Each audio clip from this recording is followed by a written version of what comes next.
Hey, this is Justin from Lybica and Killswitch Engaged. You are listening to the Vulgar display of podcasts.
All right, well, we are here. What's up, buddy? How we doing today? You good?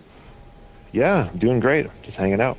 Good deal. We have been listening to the new Lybica album that has dropped in September and on Metal Blade Records. Absolutely. How did that come about to be on Metal Blade Records? Obviously, we have a little bit of a relationship with them since Killswitch is on Metal Blade now, and we also, when I first had some of the demos and kind of an idea of trying to seriously start another band, I was talking to Kenny and Vaughn, our management team for Killswitch, and they wanted to be a part of it. So they have an excellent relationship with Brian over at Metal Blade, and it just sort of, once things were ready, I had no idea who, if anyone, would be interested in putting it out, and Metal Blade stepped right on up. They were pretty stoked to do it.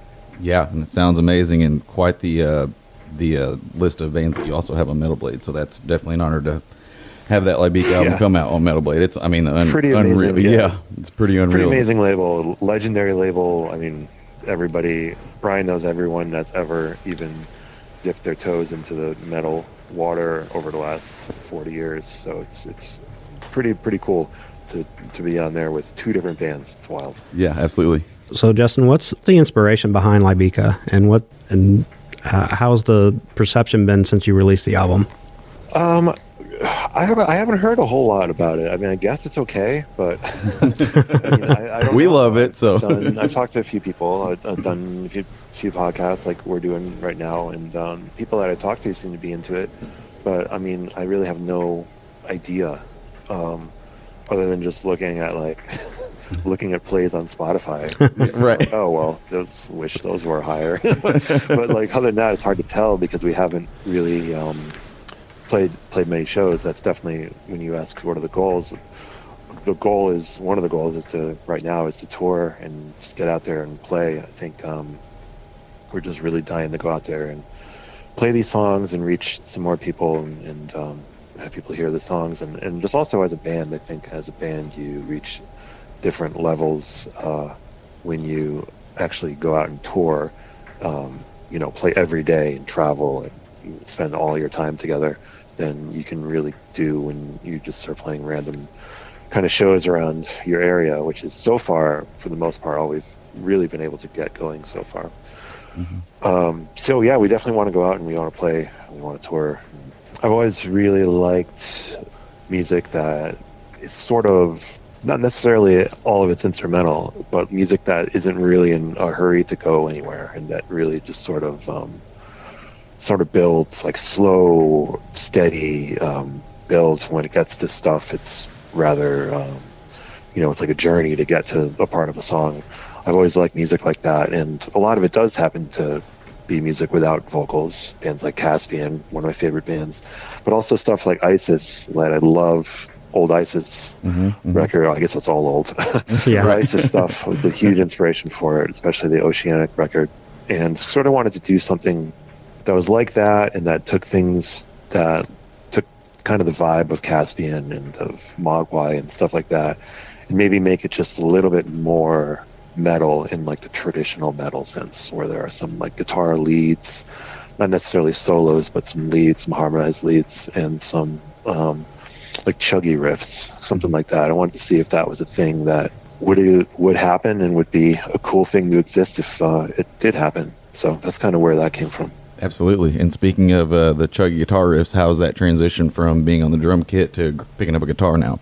It's definitely a learning experience for sure, because I played guitar a little bit for a long time, but never really seriously. Just sort of noodled around. And now that I'm actually trying to do it and do it competently, it's I'm learning a lot, to say the least. Sure. But it's been really, really fun to be in a band from a completely different perspective and be like just listening to things differently and having a different sound that fits in with the whole mix. So it's pretty cool.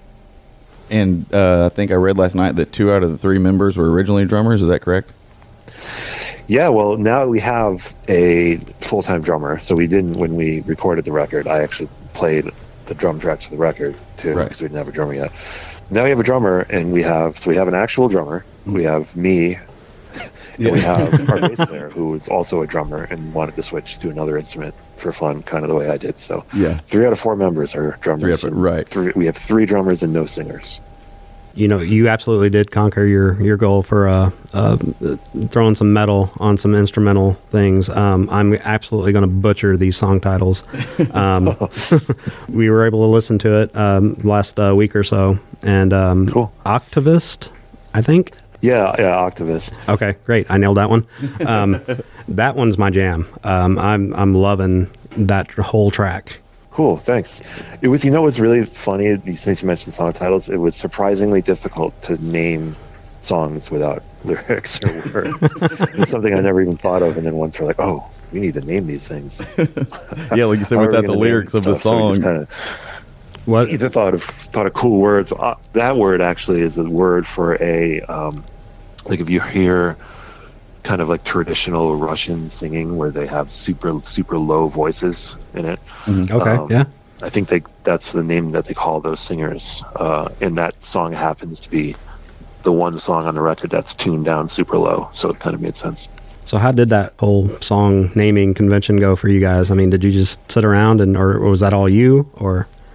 No, it definitely wasn't all me. We just kind of kicked ideas around, or if something sort of felt right, or what does this song kind of feel like, and then just sort of we try to come up with an interesting word or a different word, or even just make up a word or something. All of that, just try to get something that fits and that kind of makes sense and represents the song.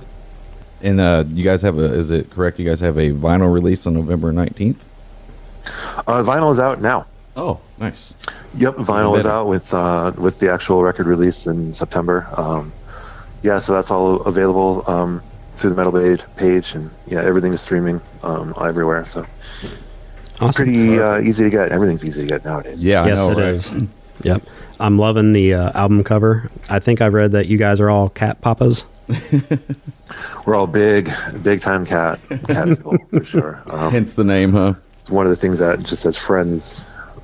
It was mostly cats and music that kind of brought us together as friends, and we just thought it fitting that if we were going to do something, we should honor the felines that we love. And that's on the cover. That's Joey's cat, Stripey. Gotcha. He's got a few. We all have a few. We're all multiple cat owners, and that one, Stripey, happened to be the cover model. Perfect. It's like, do you like cats and metal? Yep. Did we just become best friends? Yep. Exactly. What kind of pressure do you, or was there any pressure with the fact that this is an instrumental record? There's no vocalist. Were there any kind of pressures that you guys felt with recording something like this? Well, it's mostly just like when you're writing songs, you don't have that. I don't want to say it's a crutch, but you don't have that. There's going to be a vocal hook to rely on. So you have to make sure that when you're writing the songs, you're writing something that you think is interesting enough on its own, that it doesn't need to have a hooky chorus or really memorable words, and because you don't want to just do obviously you don't want it to be boring, and you want it to have something that stands out and that grabs the listener, and that is kind of it's a hook. You want to have a hook without having vocals. So just any kind of pressure, I guess, would just be making sure that that's a thing that we got to in the song. I would say. Justin, so we're actually located about an hour south of St. Louis, Missouri. Oh, nice. I've heard rumors that you've lived in St. Louis for a while. I did for like 5 or 6 years. What did you like about St. Louis? What did you not like? It's an awesome food town. I really liked it. It's a great sports town, so it's fun to do all that stuff. And music too. There's tons of music in St. Louis. There's lots of really great places to play and bands coming through all the time. The Pageant's probably one of my favorite venues to play and see shows at. The place is pretty awesome. Yes, love the Pageant. It's nice, small, yeah, intimate, the place is great. Comfortable. It's got the seating. Yeah. I don't know. It's tough to say what I didn't like. Weather-wise, it was weird. It wasn't what I expected weather-wise coming from New England. The summers were hotter than I thought, and the winters were way icier than I expected. Oh yeah, we get lots of ice. So that was it. I was thinking it would be a little bit more moderate, but it actually It's drastic. a little more extreme on both ends. I was surprised. Exactly. So speaking of sports fans, I also read that you said if you wouldn't play music, you'd like to play for the Boston Celtics. Yeah, I don't know where that came from. I had somebody else mention Celtics. Yeah. Is that like, where did you see that? On your Wikipedia. I think it was supposed to say New York Yankees. Oh, okay. That hurts my heart because we're Cardinals fans over here. So the Celtics I can live with. But. I grew up in Connecticut and big Yankees fan. Okay. I don't know where that Celtics thing came from. You know, Wikipedia, anybody can do anything. Yeah, right. It was probably just the Boston relation. Yeah. At Killswitch and all that. I don't really have an NBA team. I'm more of a college basketball guy. I went to UConn, so I'm a huge college basketball nice Huskies fan. And I never, for whatever reason, NBA teams never stuck for me. But I did root for all the Bird era Celtics teams in the '80s. I wanted them to win. Oh, so hell. I was close to a Celtics fan as I could say I could ever claim to be. Right. But the Colorado Light Stadium's awesome too. Busch Stadium's super fun to go to. Absolutely, yes. Baseball heaven, as we always call it around here. Yeah, it's really nice. I've gone to a few games there. I went to one game once. Speaking of the summers, that was like probably 120 degrees out that day. Oh, and yeah. It was like Absolutely. it was the hottest thing. I don't know why my friend and I even bothered going, but we just did. We stayed there, and it was like 0-0 in the Oh, eighth inning man. or something. Just a It was funny snooze because fest. I think it was the same year or the year before there was that insane game against the Mets that won like 22 innings. Right. Nothing. If you guys remember that. Yeah. Oh, yeah. Mm-hmm. And he was playing at the Broadway Oyster Bar with his band after the show, which was the 3 hours, or after the game. The 3 hours after the game turned out to be innings 10 through 20 after the game. So I went there and hung out with them and drove home. And I listened to the ninth inning when I got to his gig. He played 3 hours, and I listened to the 22nd inning on the way home from his gig. It was just totally insane. So we were joking when we were there, and it was 120 degrees out. It better not turn out to be a 22-inning game again. Oh, it's great. So speaking of bringing up Killswitch, we have to say, I always want to know, what is it like to play with Adam? How fun is that? Yeah, it's great. He's No stage presence. He's just a fun dude in general. He's a really, really funny guy, and just wants to make people laugh. It's awesome. Good thing. Like I said, he has no stage presence. I mean, it's just boring to watch. Totally right. So boring. Yes. One of the different things about this band is that I really like kind of no one paying attention to me in the back. Yeah. And Right. Killswitch, it's perfect because there's so much other stuff to look at that Right. no one even notices. The drummer back there. Now I have to stand in the front with a guitar, so it's a little scary. You have to pull like the when Kurt Cobain first started playing, he'd have to turn his back to the crowd because he was so nervous and shy. So Yeah, I don't like it. I don't like that feeling. I'm not used to it. It's weird. I haven't figured it out yet. it'll happen. What are some of your favorite cities you've played?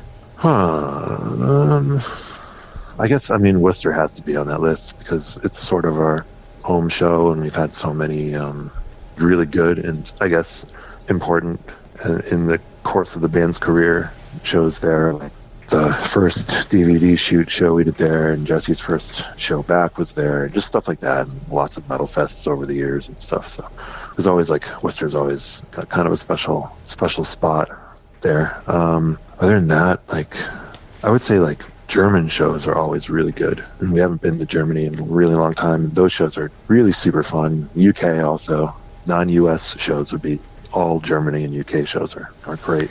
But Absolutely. it's been too long. We've had a few people on, and they've mentioned overseas shows before. And the last person that mentioned it said, you tour in the U.S. and that's your home country, so you tour that primarily and mostly. But when you get overseas, you're only over there maybe once or twice every couple of years or something like that. So it seems like fans are starved. Do you guys get warm receptions when you do hit the overseas market? Yeah, certain places. It's Germany and UK are always really good. Europe's really sort of a hit and miss place. There are some places that we can count on having great shows, and some places we just don't know what to expect when we go there. But it's also super, like, Japan is really fun to go to because it's the most different feeling place. When you go to Europe, it's still kind of sort of feels similar. But when you're in Japan, the whole vibe of everything is just different. It's really fun to go there, and to plus those shows are always super fun anyway. Man, we got to go to a baseball game once there, which was pretty cool. Oh, that's awesome. Perfect. Yeah. Perfect. So I wanted to ask, when is the last time you bought a beer since you've got to say the words, we've been nominated and won a Grammy? Anywhere you go, do you just pull that card to get a beer? We're 3-time losers. 3-time Grammy losers. Yeah, so but I don't know if anyone buys you beers for being a Grammy loser. Same as everybody else. Everyone else that hasn't won is a Grammy loser. So right. You could say, like I said, the somebody at nomination bar, though. Yeah. Hey, I'm a Grammy loser. Yeah, well, me too. Well, me too. What's your point? How do we feel about the Grammys? Do we care? Not so much. The first time we were nominated, it was super cool because it was so, like, wow. Yeah, it was just we play metal. Like, not even a thing that was remotely on anybody's radar ever. It's just like, what? What do you mean? You mean the Grammys, that thing that rock stars go to? Like, what are you talking about? Do they have the right number? Why do they care about us? That kind of thing. Right. And it was a neat sort of, I don't know, I don't want to say validation thing, but if people weren't going to take you seriously, like, oh, he's some guy in a metal band, and if you could say something like that, and people go, oh, well, I guess it must be a real band or something. Right. Absolutely. But we never. That was never the goal. We never have thought about it or anything. We never like, oh, this song's going to get us nominated, or even when they're announced. Like, who knows? I don't know. I also bring that up today because they did release Grammy nominations today, and really? Somehow Muse got nominated for Best Metal Performance. The band Muse. I don't. Oh, metal? Really? Yeah. That's the question mark we had as well. That's interesting. Kind of why I don't pay attention to it. Yeah, exactly. Yes. Yeah. Yes. Same here. So you were saying earlier about some instrumentals, bands that you like to listen to. Do you have any other music guilty pleasures? I don't feel too guilty about anything. Good answer. It's probably not the best answer, but like, yeah, I don't feel like. I don't feel like I like Dave Matthews Band. I don't feel guilty about liking love Dave Matthews. But I think they're pretty awesome. Feel like so guilty about it, but it's probably unexpected. Yeah, I don't know. What's the one band that you wish everybody knew? Good question. You mean apart from Lybica? I was getting ready to say, is it Lybica? I guess I'll have to throw Caspian in there because I just love that band and I just think they're incredible. Right. So what does being road ready look like for you? Like, is there a cardio program, certain diet, workout routine? Do you like play double as what you'd regularly play before you take off for the road? I just try to, I don't know if I played I just make sure that I played everything as consistently as I can leading up to it for a while. Like, right. I don't play drums a ton during breaks. I do, but I don't play a ton, and I don't play every day. And I don't play as hard as you do live. So it's hard to, I guess, replicate that when you're home. That certain adrenaline makes you just play harder without really realizing it. So my hands always get beat up a little more when tour starts, even if I think I'm nice and prepared for it. Other than that, no, I don't really do anything different other than just try to be as prepared as possible with the songs. And then speaking of tour, you guys, with a name like Killswitch and Gage, you guys can draw any band you want to grab on the road with you. Who is one of or a few of your favorite bands that you do enjoy to tour with? We just did that Lamb of God run, which is pretty. Oh my gosh, super cool. Yeah, it was awesome, and we've been touring on and off with those guys forever. The first tour I ever did in Killswitch was with Lamb of God in 2003. So Wow. it's, Great. nothing's changed. Great first one we saw. Yeah, but- Yeah, I think It that was really- was yeah. that with sorry, what's that? Snowcore? You came through at St. Louis at Snowcore, I believe, and it was you guys. I believe Shadows Fall at Pops. Is that correct, Juan? We were there. Oh, you guys were at that? The Headbangers Ball tour? Yeah. Yeah, the that's Headbangers what it Ball. was. Yeah, it was It Headbangers. was Unearth, Shadows Fall, Lamb of You guys God. and Lamb of God. Lamb of Yeah. God and us, Killswitch, yep. Yep. We were doing us, Lamb of God, and Shadows Fall were all rotating the last 3 spots. It was Unearth and then some rotation of that. And then at some point during that tour, God Forbid was Yep. on Yep. instead of Unearth. So yeah, that was that Amazing was my tour. first tour with Killswitch. That was a long time ago. That's cool. Yeah. You guys were there. Yeah, we were I there remember. at That was my Pops. first time in St. Louis. Awesome. Yeah, I remember that night specifically because Or- we were up. Fake St. Louis Pops. Yeah, Right, fake St. Louis. Yeah, Sog it. Sog it. We were upstairs on the balcony, and I remember turning around looking, and the ladies from Kitty had drove down from Chicago to Yeah. catch the show. Yeah. Yeah, Killswitch just did a long tour with them either the year before or earlier that year. I don't remember. So they were pretty tight with them then. Yeah, very cool to see them. That was a great show, killer show. So yeah, and for your first one to be with Lamb of God, amazing. Yeah. Hopefully it's not also the last. No, hell no. Yeah, Nope. we agree. All right, Justin. Well, we appreciate your time. We'll definitely have everybody check out Lybica. The new album's out on Metal Blade Records, and You got your socials or anything you want to drop Yeah. for personal or Killswitch Engage or Lybica? Yeah, the Lybica stuff's Lybica Band is the socials. You'll find all that stuff there. And same thing with our website, Lybica Band. And yeah, and you go to Metal Blade for anything you need. Lybica related. It's Yeah. pretty awesome to be on that label. Amazing. So Yeah. hopefully we'll be playing all over the place soon enough. Cool. Sounds good. all right, Thanks man. a lot, guys. Yep. Thank Yeah. you. Appreciate your time. Take care. Yeah, have a good one. Bye. All right, bye. Bye.